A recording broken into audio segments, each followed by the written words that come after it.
Je m'interroge souvent sur les raisons qui me poussent depuis tant d'années à parcourir le monde. D'où me vient cette envie d'aller voir ce qui se passe à l'autre bout de la planète, sur l'autre rive de l'océan? Des récits exotiques de mes parents sur leur jeunesse au bord de la Méditerranée? Sans aucun doute. Mais une image pourtant s'impose au milieu de mes souvenirs d'enfant. Un gigantesque paquebot noir s'éloigne du quai Johannes Couver au Havre. Sur la proue monumentale, un seul mot en lettres blanches, liberté. Puis l'étonnante silhouette dépasse la digue et se dirige vers le large, vers l'Amérique. Sans mesurer alors ce que représentait un tel voyage, je m'imaginais à bord filant au milieu de l'océan, à toute vitesse.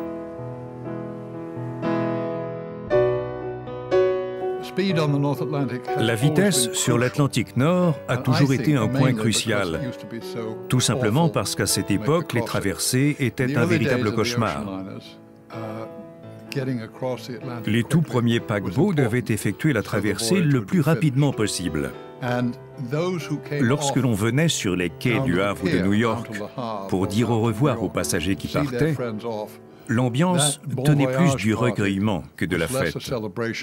On se demandait s'ils arriveraient vivants de l'autre côté de l'Atlantique, surtout en hiver avec la houle, et si les bateaux tiendraient le coup. La vitesse était donc un élément très important, et c'est la vitesse qui fit le succès de ces bateaux.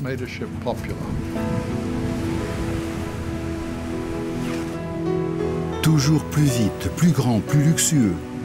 Pendant près d'un siècle, les compagnies maritimes lancent leurs paquebots à l'assaut de l'Atlantique Nord. Certains d'entre eux entrent dans l'histoire, comme le Titanic, le Normandie ou le Queen Mary. L'avion règne aujourd'hui sans partage sur l'Atlantique Nord, mais le sillage laissé dans la mémoire collective par tous ces paquebots de légende est si profond que la compagnie Cunard décide de faire construire le Queen Mary 2 et de reprendre les liaisons régulières entre l'Europe et l'Amérique. J'avais rangé les rêves de mon enfance avec les photos noir et blanc du Liberté, du United States of America ou du France aligné le long du quai. Je n'avais pas pensé qu'un jour, il reprendrait de telles couleurs. Me voici donc à bord du Queen Mary 2. Je suis là naturellement pour la passion du voyage, celui qui va me conduire des rivages de la vieille Europe à ceux de l'Amérique, mais également pour tenter de retrouver le parfum des paquebots d'autrefois, pour vivre d'une certaine façon un voyage à remonter le temps.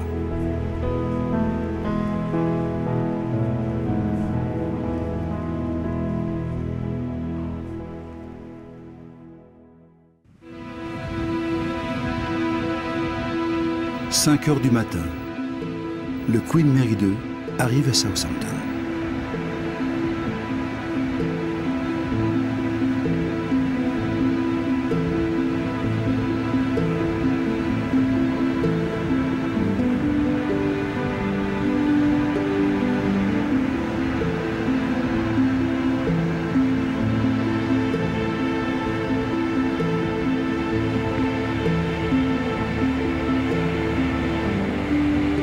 Parti de New York il y a 6 jours, il se met à quai avec la précision d'un train qui entre en gare.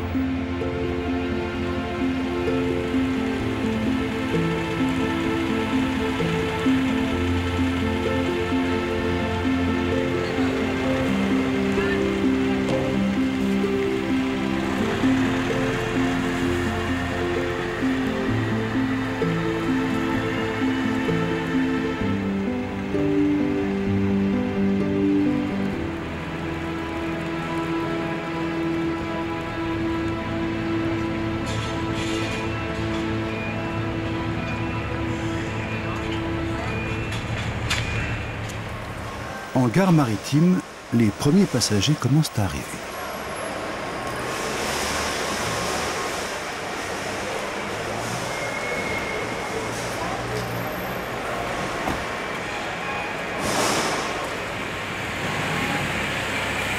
Sur le quai, les chariots élévateurs se livrent à un étonnant balai. Le Queen Mary 2 repart en fin d'après-midi pour New York. Ils n'ont donc que quelques heures pour charger les 150 tonnes de nourriture et de boissons Que vont consommer durant la traversée les 2600 passagers et 1250 membres d'équipage?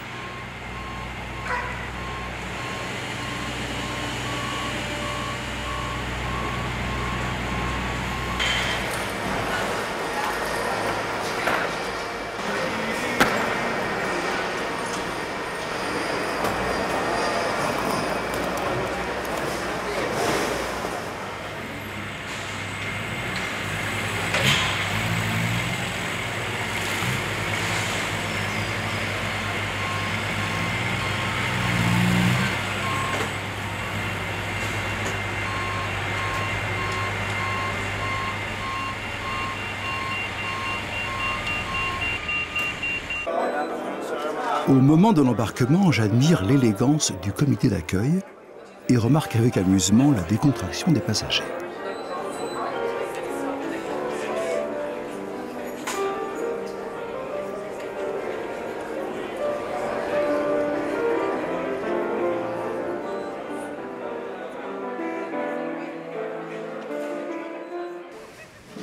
Lentement, le Queen Mary 2 s'éloigne du quai et manœuvre pour prendre la direction du large.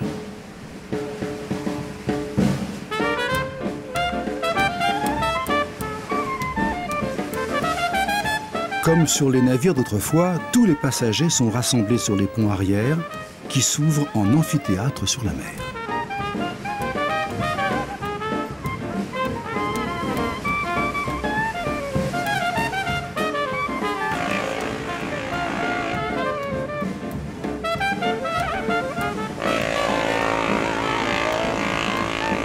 J'aime l'instant du départ quand on largue les amarres. J'aime ressentir l'émotion de la rupture, le basculement vers l'inconnu.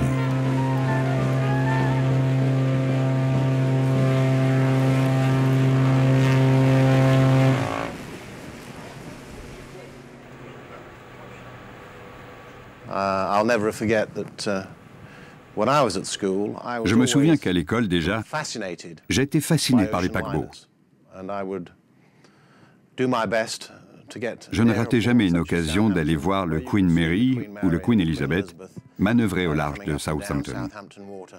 Pour le petit garçon que j'étais, c'est sans doute là qu'est née mon envie de prendre la mer.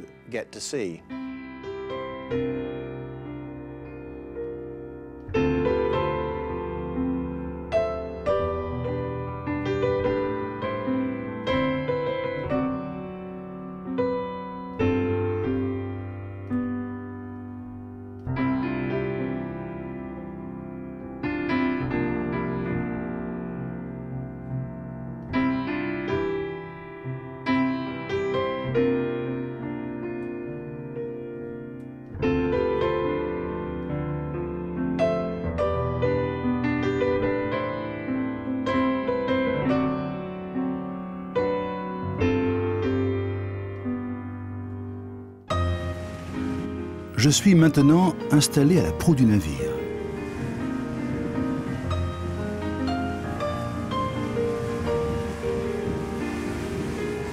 C'est sans doute ce même paysage de campagne anglaise qu'admirent le 10 avril 1912 les passagers du Titanic qui vient de quitter Southampton.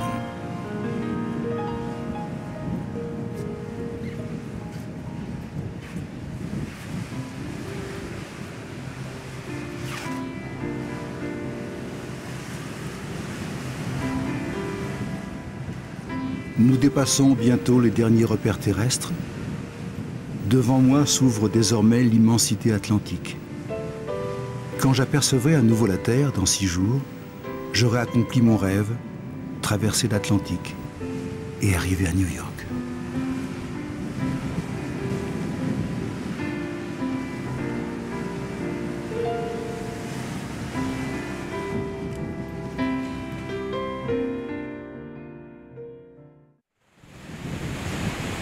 Au cours de la nuit, le Queen Mary 2 s'est profondément engagé au cœur de l'Atlantique Nord.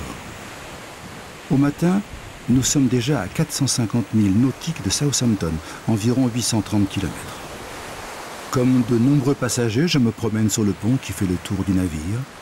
Une belle promenade de 600 mètres face au vent et aux embruns.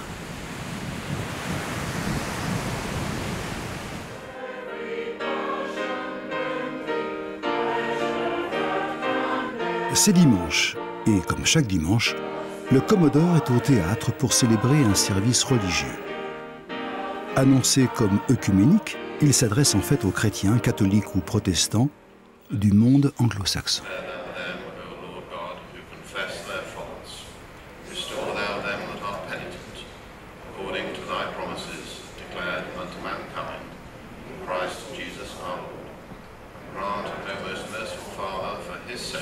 The next hymn we're going to sing this morning is number 6, Lead Us, Heavenly Father, Lead Us.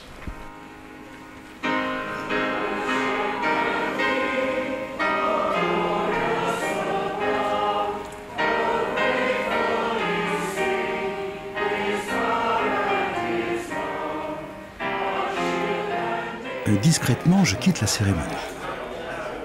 Pendant que les croyants confient leur âme au Seigneur, au Golden Lion Club, on parle autour d'une bière ou d'un whisky.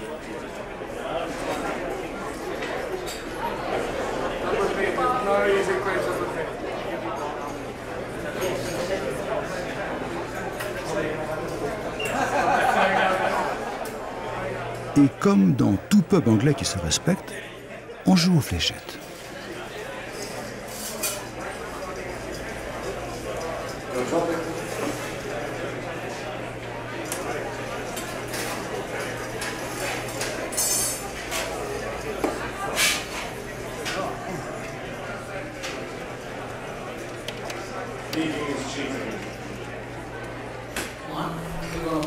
Poursuivant mon voyage à l'intérieur du bateau, j'arrive dans la Queen's Room, la grande salle de bal en plein milieu d'un cours de danse. Ambiance rétro garantie.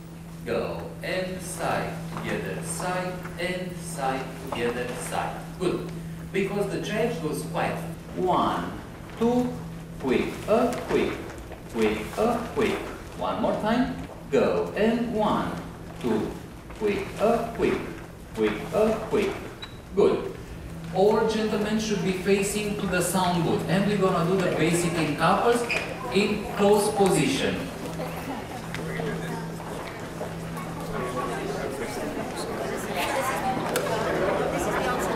1, 2, 3, go. 1, 2, 3, go, quick, quick, quick. 1, 2, 3, go, quick, quick, quick. 1, 2, 3, go, quick, quick, quick. 1, 2, 3, go, quick, quick, quick. Au-delà du nom, qu'y a-t-il de commun entre l'ancien et le nouveau Queen Mary?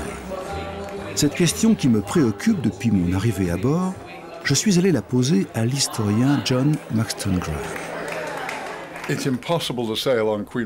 On ne peut voyager sur le Queen Mary 2 sans se rappeler l'atmosphère qui régnait à bord de l'ancien Queen Mary.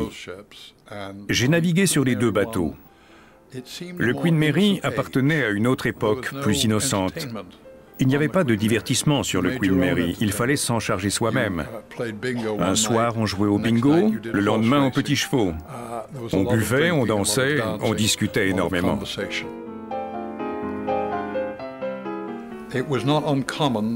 Avant le dîner, on allait généralement au fumoir. Et là, on rencontrait souvent un couple que l'on connaissait et on leur proposait de boire un verre ensemble. On disposait de peu de temps pour sympathiser et ces nouveaux amis le restaient généralement pour la vie. Les passagers sont toujours aussi nombreux à arpenter les ponts du navire.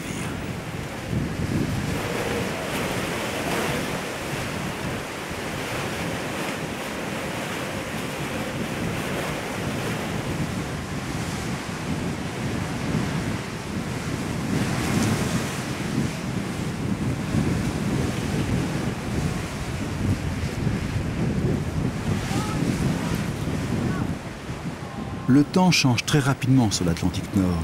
C'est la raison pour laquelle le Commodore communique chaque jour les prévisions météo aux passagers. Mesdames et messieurs, bonjour. C'est le Commodore qui vous parle. La journée est ensoleillée. Il y a un peu de houle à l'avant du bateau. Mais ce magnifique paquebot navigue parfaitement dans ce genre de conditions.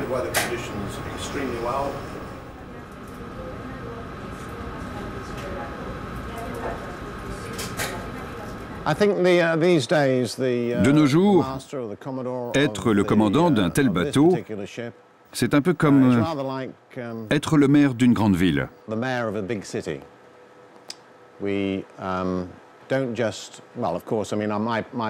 Ma toute première responsabilité, naturellement, est de veiller à la sécurité du bateau et au bien-être des passagers et de l'équipage.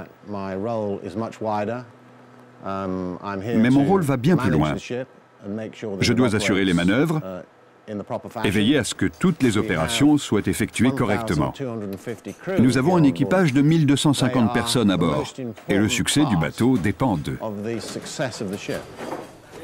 Dans la grande salle à manger Britannia, je fais la connaissance de Beniamino, le maître d'hôtel en chef. Vous faites toujours un dernier contrôle avant le service? Oui, je fais toujours un dernier tour avec mon équipe. On compte les couverts, on fait les dernières vérifications pour voir si tout est OK.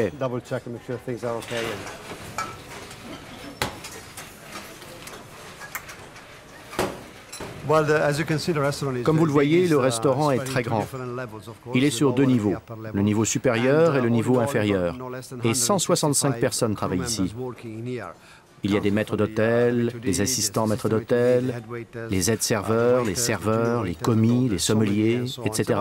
Ça fait 165 personnes en tout.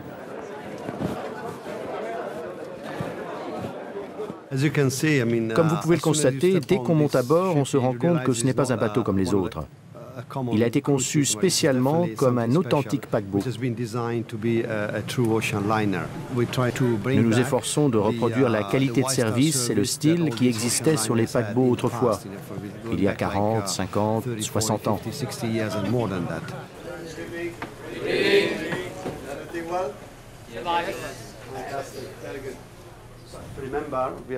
N'oubliez pas qu'en termes de qualité, notre référence reste la Cunard. Vous pouvez être familier avec les passagers, mais jusqu'à un certain point. N'oubliez pas de vous présenter rapidement et veillez à bien retenir le nom de vos passagers, de bien les appeler par leur nom de famille et de bien vous en souvenir pendant toute la durée de la traversée. Jamie, tu veux ajouter quelque chose ? Oui, j'aimerais ajouter une dernière chose, un point important sur lequel j'aimerais insister une dernière fois. Dès que vous avez enlevé le linge de table après le premier et le second service, n'oubliez pas de bien séparer les nappes et les serviettes pour aider vos collègues de la blanchisserie à nous les rapporter propres et impeccables.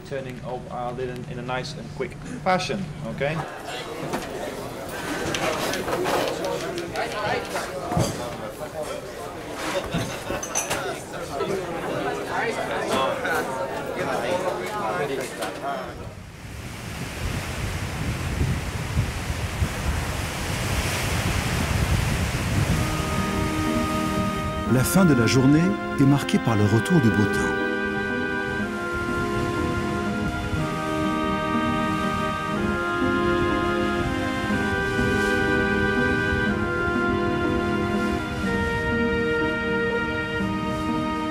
En compagnie de quelques passagers, je m'attarde sur les ponts afin de profiter des derniers rayons du soleil.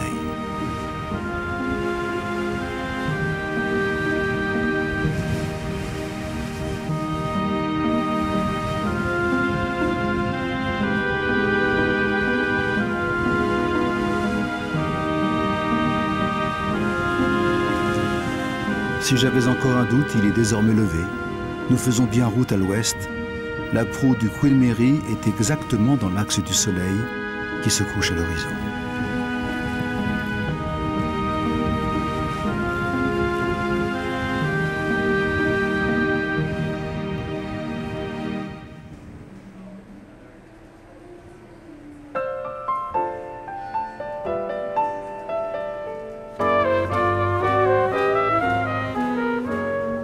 Le Queen Mary II a toutes les qualités pour être le digne héritier des grands liners d'autrefois. Sir Samuel Cunard serait sans doute très fier de savoir que 170 ans après le lancement de son premier vapeur, le Britannia, l'aventure se poursuit sur l'Atlantique Nord.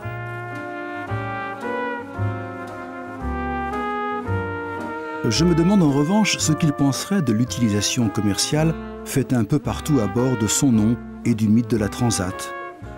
L'homme d'affaires avisé qu'il était aurait peut-être trouvé ça rentable.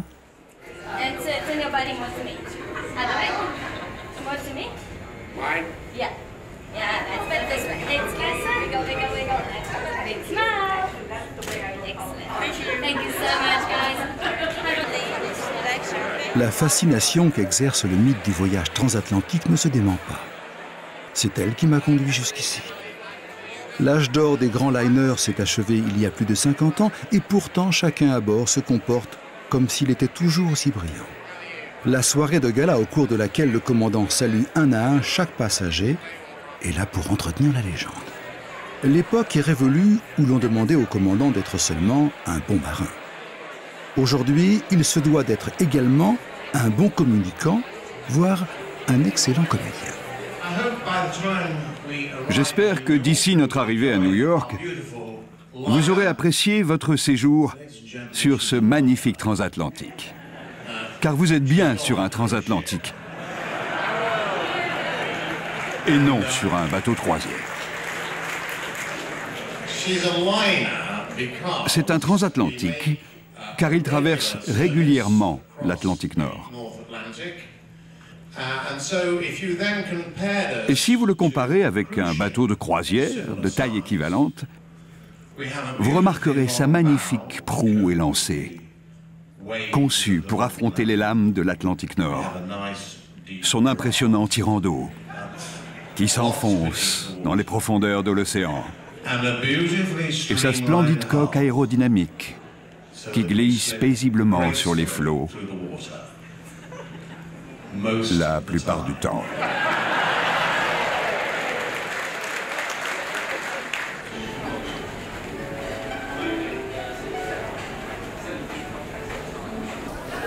Lancée avec talent par le Commodore, la soirée se poursuit dans la très élégante salle à manger Britannia.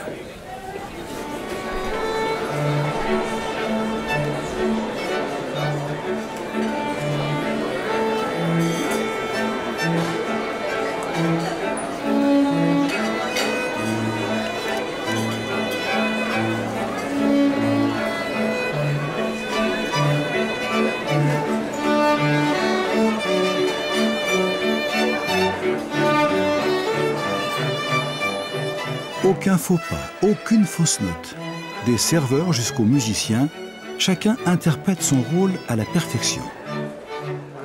C'est sans doute le lieu où le Queen Mary II réinvente le mieux l'atmosphère de ses illustres prédécesseurs.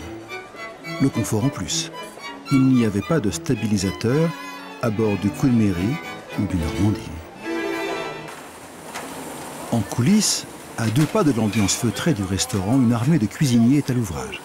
Mais aucun stress, Beniamino et le chef contrôlent la situation.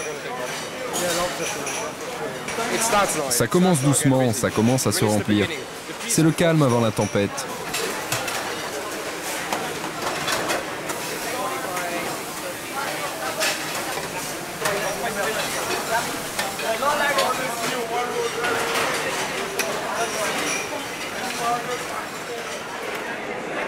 La soirée se poursuit agréablement. Pas la moindre vibration, le plus petit balancement.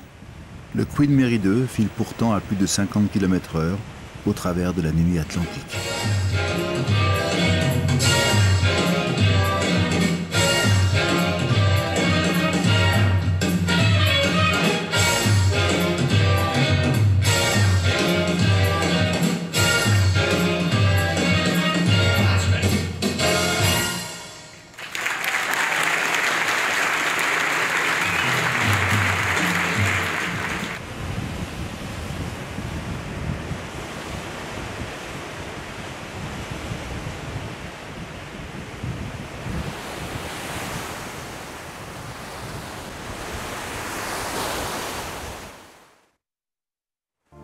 Quand je me suis levé, il faisait encore nuit noire.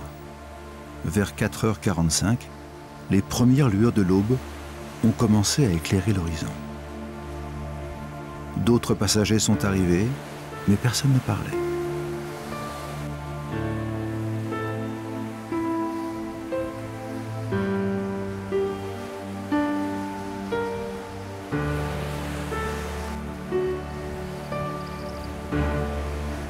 Dans ce silence quasi religieux, nous sommes restés là sans bouger, attendant que le miracle de la nature s'accomplisse une fois encore.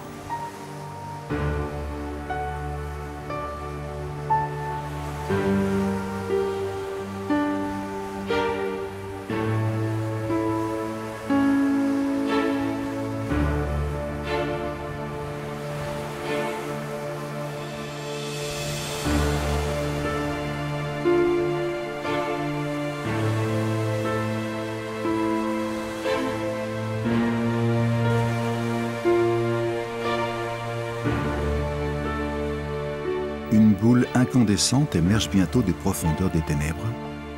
Il est 5h37 et je suis heureux.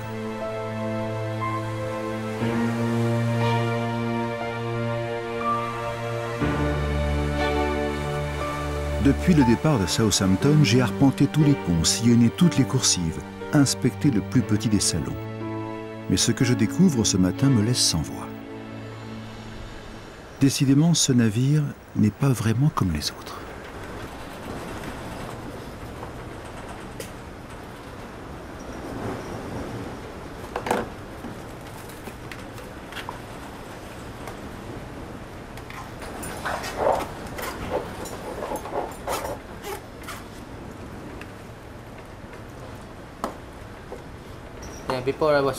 Avant, je travaillais dans la cuisine.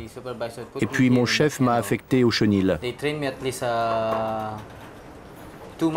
J'ai suivi une formation pendant 2 mois sur le comportement des chiens et des chats. Et j'ai appris à nettoyer le chenil.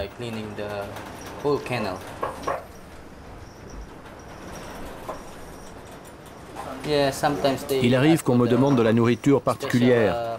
Et parfois, je fais même appel au room service.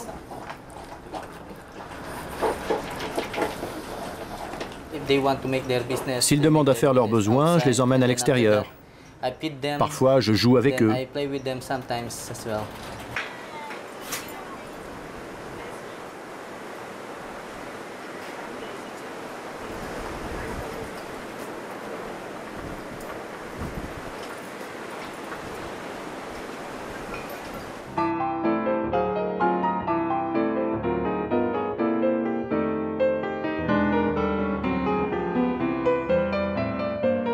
Le Queen Mary II n'a fait que conserver un service déjà en fonction à bord des anciens Queens, Queen Mary et Queen Elizabeth. Mais en respectant cette tradition, il s'affirme un peu plus comme un vrai transatlantique. Il est un domaine, cependant, où il ne peut plus rivaliser avec ses illustres prédécesseurs. Jusqu'à la fin des années 1950, c'est à bord des grands liners que voyageaient les stars de la politique, du sport et du cinéma. Ce sont elles qui ont contribué à façonner le mythe de ces navires luxueux. Les photos qui décorent les murs du Queen Mary II évoquent quelques célébrités et rappellent la dimension glamour de certaines traversées. En vérité, il y avait plusieurs classes à bord de ces navires. La grande majorité des passagers voyageaient dans les classes inférieures. Enfin, il ne faudrait pas oublier que jusqu'au début du XXe siècle, c'est le transport des immigrants qui assura la fortune des compagnies maritimes. Un détail que John Maxton Graham ne manque jamais d'évoquer quand il fait sa conférence sur le Titanic.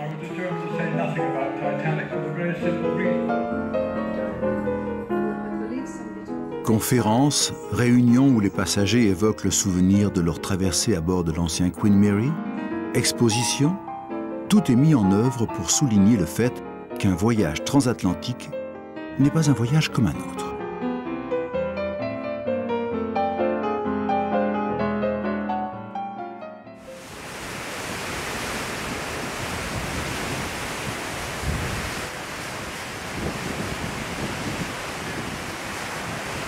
Si les liners sont entrés dans la légende, ce n'est pas seulement du fait de leur élégance ou de leur puissance, mais parce qu'ils étaient les seuls à pouvoir transporter des passagers régulièrement d'une rive à l'autre de l'océan. Quand les jets ont pris le pouvoir sur l'Atlantique Nord au début des années 60, les liners devenus inutiles ont disparu de l'océan. Comment le Queen Mary II peut-il retrouver ce supplément d'âme qui ferait de lui un transatlantique à part entière?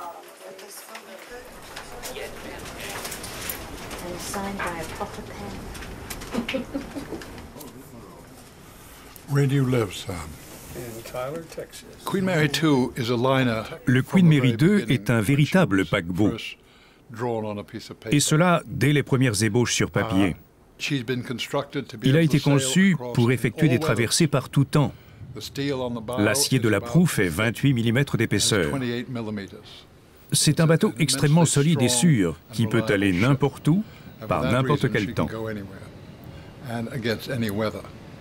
L'architecte naval Stephen Payne, que je connais bien, a construit un navire très résistant. D'ailleurs, à Saint-Nazaire, on le surnomme le cuirassé de poche de Stevens.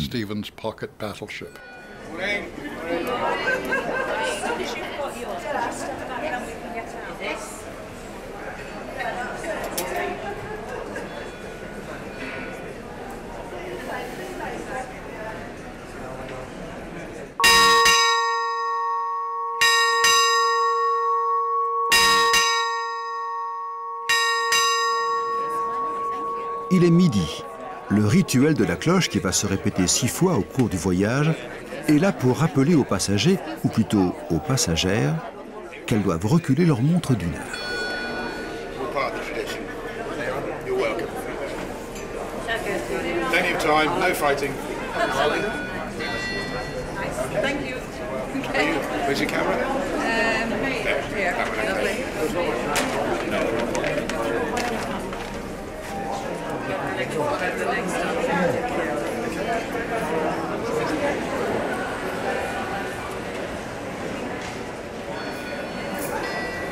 Afternoon.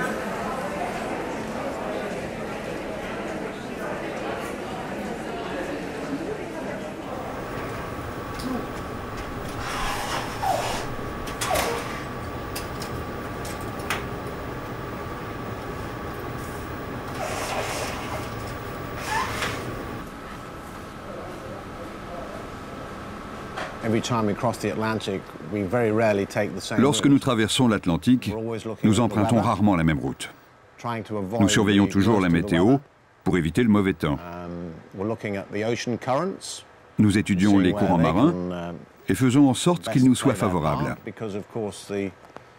Le courant de l'Atlantique Nord va d'ouest en est, et lorsque nous faisons la traversée du retour, nous tâchons de profiter du courant, le Gulf Stream comme on l'appelle.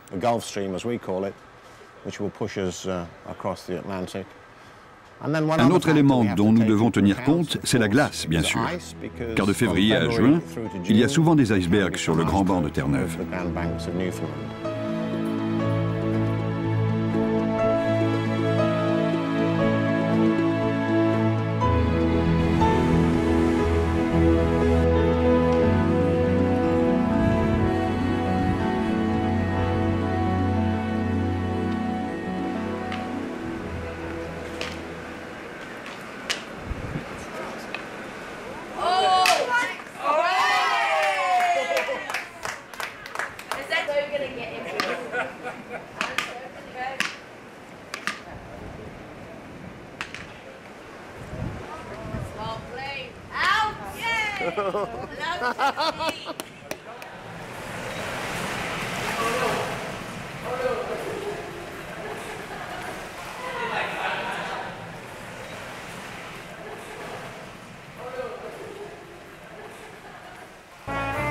15h30, au Queen's Room, c'est l'heure du thé dansant.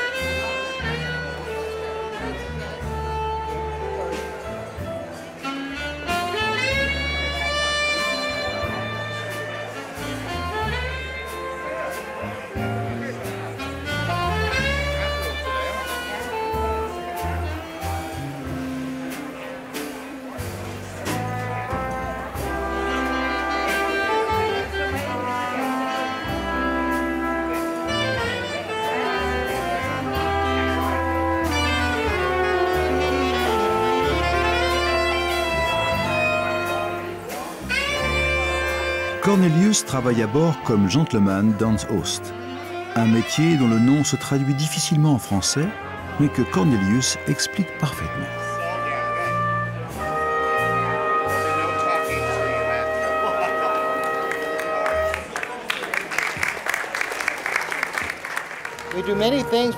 On organise pas mal d'activités pour les passagers célibataires.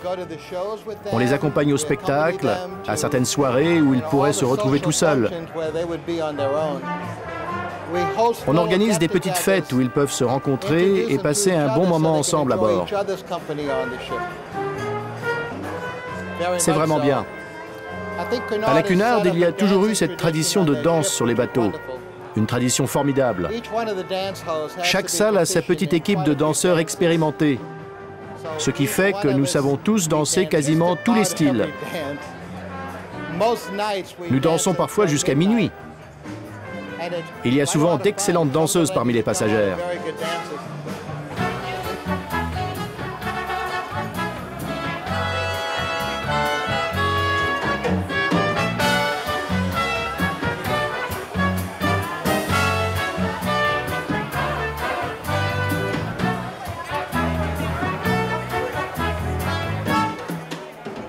Ça évoque une certaine nostalgie. Vous prenez l'avion, vous allez à New York.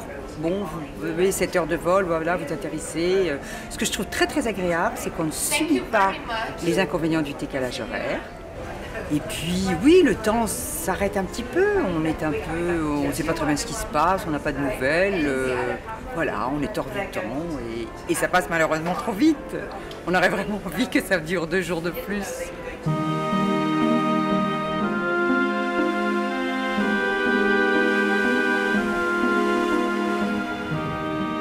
Une dernière fois, je rejoins mon poste de méditation préféré à l'avant du navire. Pour quelques heures encore, nous avons l'impression d'être seuls au milieu de l'océan. Demain, le nouveau monde surgira à l'horizon.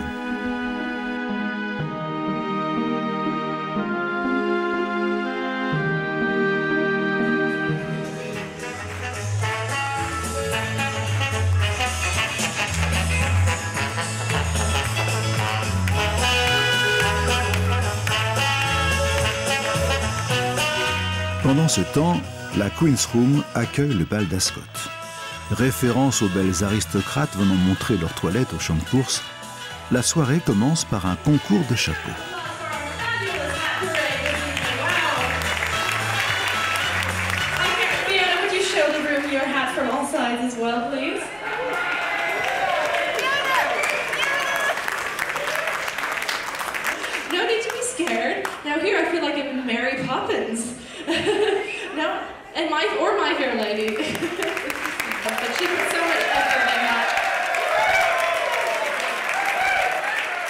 J'ignore si cette tradition est héritée des anciens Queens, mais c'est trop british pour moi.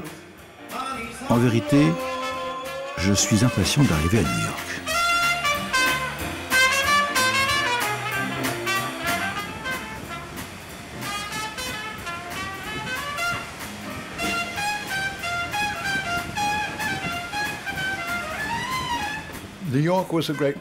New York était l'un des grands terminus pour l'Amérique, et tous les sillages des paquebots semblaient converger vers le même endroit. Il y avait toute une colonne de bateaux qu'on surnommait le défilé des paquebots de luxe, un mot que je déteste. On apercevait un alignement de cheminées fumantes le long de l'embarcadère ouest. Ces cheminées arboraient les couleurs de chaque navire. Il y avait les bateaux de la Cunard, les bateaux italiens, français, américains, qui avançaient tous à la queue leu-leu. Une image extraordinaire dont je ne me lassais pas. «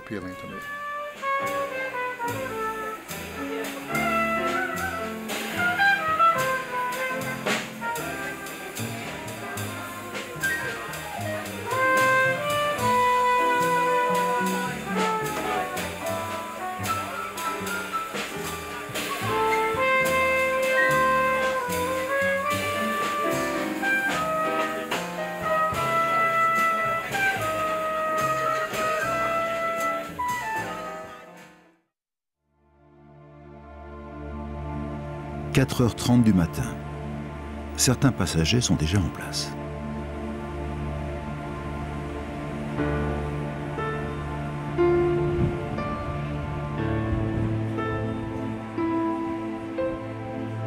Cette lueur scintillant à l'horizon, c'est le pont Verrazzano qui marque l'entrée de la baie de New York.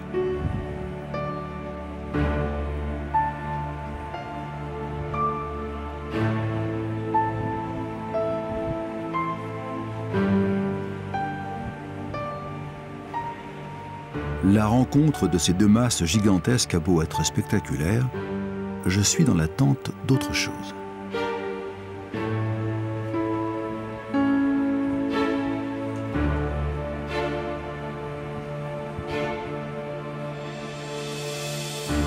La statue de la Liberté apparaît enfin à bâbord. Et puis, révélée par les premières lueurs de l'aube, se dessine la silhouette de Manhattan. New York est là devant moi, fidèle au rendez-vous de mes rêves d'enfant.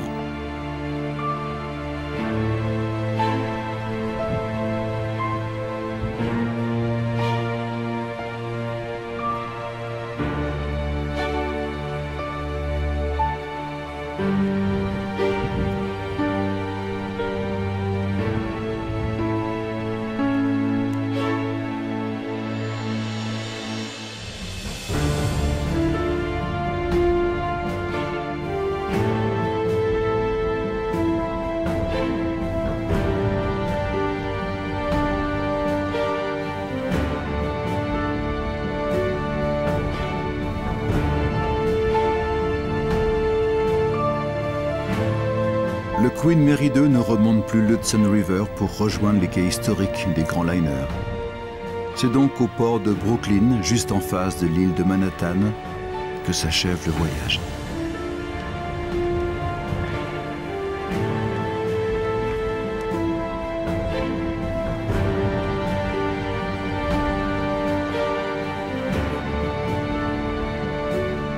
Il me reste encore quelques heures pour écrire le dernier chapitre de cette histoire commencée il y a bien longtemps sur les quais du Havre.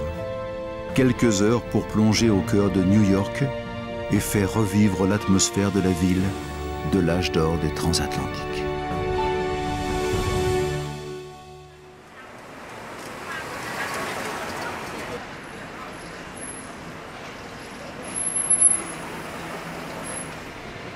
New York, la ville du melting pot. C'est donc par une promenade dans les quartiers que je commence ma découverte. Histoire de sentir battre le cœur de cette ville qui s'est nourrie de l'immigration.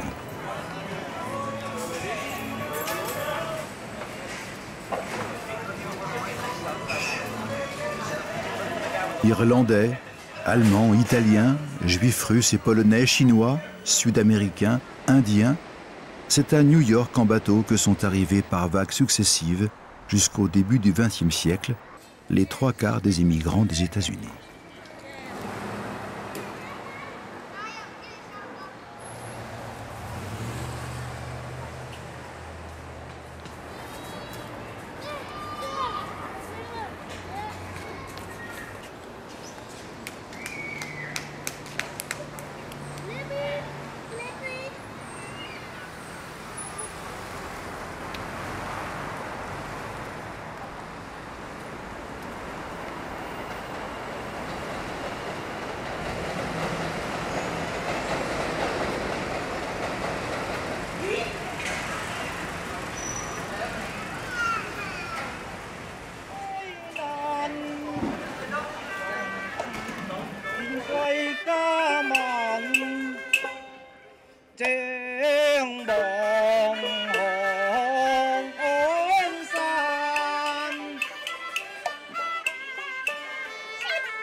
C'est dans le bas de Manhattan que je rejoins William Miller, célèbre spécialiste de l'histoire de New York et des grands liners.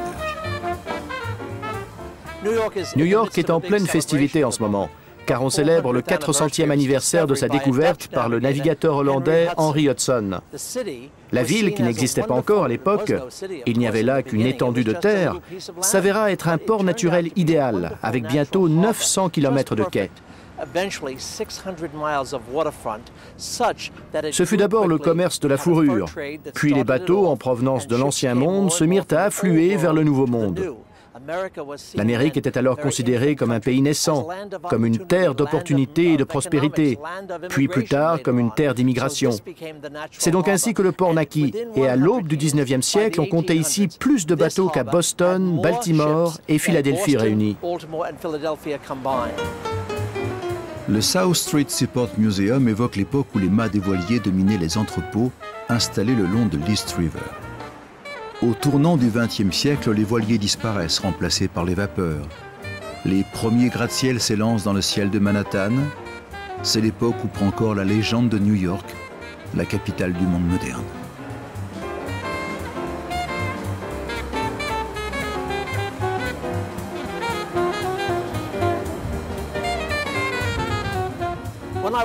Quand j'étais petit garçon dans les années 50, Lower Manhattan était le port de l'industrie maritime, qui était très importante à l'époque. Il y avait des centaines de compagnies maritimes qui avaient leurs bureaux juste à côté dans de magnifiques bâtiments. On passait d'une compagnie à l'autre, on se croyait dans un musée. Des maquettes trônaient sur d'énormes bureaux en acajou. C'était incroyable. Et tout ça était là dans les années 50 et 60. Et de la fenêtre, on apercevait les bateaux qui arrivaient et qui repartaient. Les grands paquebots, les cargos, les remorqueurs. C'était le centre de la navigation. On l'appelait la rue des compagnies maritimes à Lower Broadway. Toutes les compagnies se trouvaient là. La passion de William Miller pour les grands liners ne fait que raviver la mienne. Tout en marchant dans les rues de Manhattan, nous parlons du Liberté, du France, du Titanic bien sûr, en arrivant devant le monument en forme de phare érigé en mémoire des naufragés. Et finalement, nous arrivons au petit musée maritime auquel William Miller apporte son concours.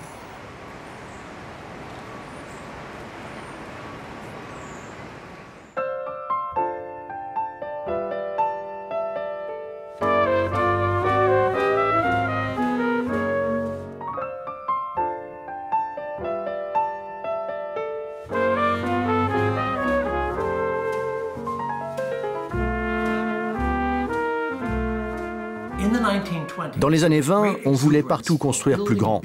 L'avenir semblait radieux. Personne ne voyait venir le krach de Wall Street de 1929, ni la Grande Dépression qui allait s'en suivre. À New York, on construisait des gratte-ciel de plus en plus hauts. Et il en allait de même pour les paquebots. On passa de 60 à 70 étages, puis à 75 étages, comme le Chrysler Building en 1929, puis l'Empire State Building en 1931 avec ses 102 étages. La ville était à l'image des bateaux, et les bateaux à l'image de la ville. Grâce à William, je commence à comprendre pourquoi, depuis mon enfance, j'ai toujours associé New York et les transatlantiques. Même si c'est en Angleterre, en France, en Italie ou en Allemagne qu'ont été construits les plus beaux paquebots de l'âge d'or des transatlantiques, c'est ici, au pied des gratte-ciel de Manhattan, qu'ils ont trouvé toutes leurs dimensions. En marchant aujourd'hui, le regard tourné vers le sommet de l'Empire State ou du Chrysler Building, je retrouve l'émotion de mon enfance face à la proue impressionnante du paquebot Liberté.